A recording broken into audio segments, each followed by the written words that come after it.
Rachakonda commissioner police Mahesh Muralidhar Bhagavat ने सालाना जराइम report पेश करते हुए कहा कि रच्चाकुंडा कमिश्नरेट हुदूद में साल 2022 में जराइम की मजमूई शरह में तकरीबन 19% इजाफा हुआ, जिसके साथ कुल 25,815 मुकदमात दर्ज हुए, जबकि साल 2021 में यह तादाद 21,685 थे। रच्चाकुंडा में साइबर क्राइम्स में बड़ा इजाफा हुआ है और गुज़िश्ता साल 1,360 थे, जबकि जारिया साल 2049 मुकदमात दर्ज हुए हैं। जायदाद के जराइम में 23%, NDPS में 140 और गेमिंग एक्ट में 17%, जबकि कत्ल में 29%, अगवा में 38 और खवातीन के कत्ल में 63% इजाफा हुआ है। उन्होंने कहा कि यह शिकायत के लिए FIR के इंदराज और रच्चाकुंडा के देही इलाकों में आबादी में इजाफे की वजह से जराइम में इजाफा हुआ है। भागवत ने रियासती हुकूमत का शुक्रिया अदा किया कि उन्होंने उनमें एतमाद पैदा किया और उन्हें 7 साल तक रच्चाकुंडा CP के तौर पर जारी रखा।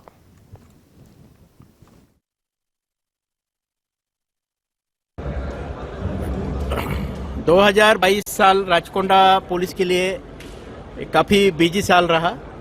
हमारा जो ओवरऑल क्राइम है 19% इंक्रीज हुआ है, लेकिन इंक्रीज के बाद भी हमारे जो स्पेशल हेड्स है क्राइम्स के, जिसमें खासकर मर्डर केसेस है, murder cases, rape cases, kidnapping cases ये कम हुए हैं।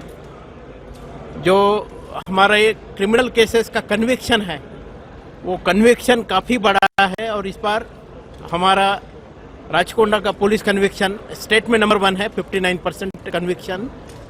उसके अलावा हमें जो 267 केसेस हमारे कन्विक्ट हुए उसमें 22 केसेस में लाइफ इम्प्रिजनमेंट की सज़ा मिली है, वो भी स्टेट में एक रिकॉर्ड है। प्रॉपर्टी रिकवरी इस साल 63% है। क्राइम डिटेक्शन जो है वो 60% है। काफ़ी सारे जो सेंसेशनल केसेस है वो सेंसेशनल केसेस डिटेक्ट करने में हम लोग कामयाब रहे।